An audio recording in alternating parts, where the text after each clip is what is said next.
د میدان وردګ ولایت والي قاری بختیار معاذ ولسوالیو ته د سفرونو په دوام نرخ ولسوالۍ ته سفر وکړ او د دغه ولسوالۍ د اوسیدونکو غوښتنې یې له نږدې واورېدې. د یادې ولسوالۍ ولسوال او اوسیدونکو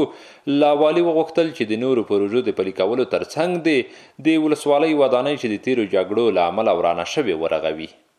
دي اکثره د موږ مدیریتونه چې دي په دې کانټینرو کې فعال کړي دي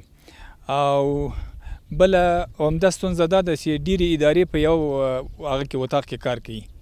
نو چې هغه مراجعینو چې کله مراجعین راځي نو هغه مامورینو تم ستونزې پیښوي د ډېر غالمغال سبب ګرځي. سره کوڅه مشکل فقط مشکل هم حل شي بیخي ډېر مشکلات لرو د پای مشکلات لرو د مکتبو مشکلات لرو موږ په د خدای د ډېر ښه سردلې لرو موږ ښه وبل لرو والو چې برات ذخیره دا مشکل به دا درته وایي چې سرکونه په صفر کې دي په سلو کې 95% خراب دي پلچکونه پکې خراب دي پلونه نه لرو دا مو غوښتنه ده. یو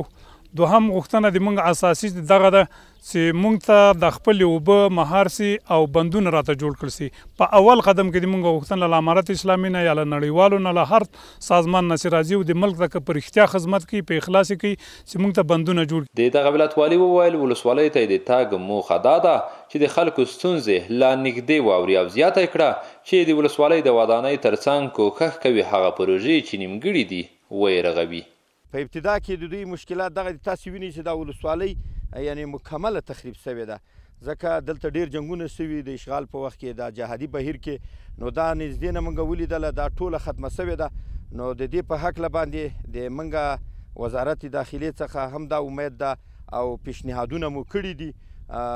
امید ده چې د دې ودانیو دپاره د مکملې ولسوالۍ د بیا د جوړولو دپاره کوم پیشنهادونه چې شوي دي منظوري راسي او ولس ته انشاءالله دا ډاډ ورکوو دا اطمینان ورکوو چې د تاسې د دغو قربانیو چې ټولو ته معلومې دي دومره قربانۍ مو ورکړي انشاءالله زر ده چې تاسو ته به بیا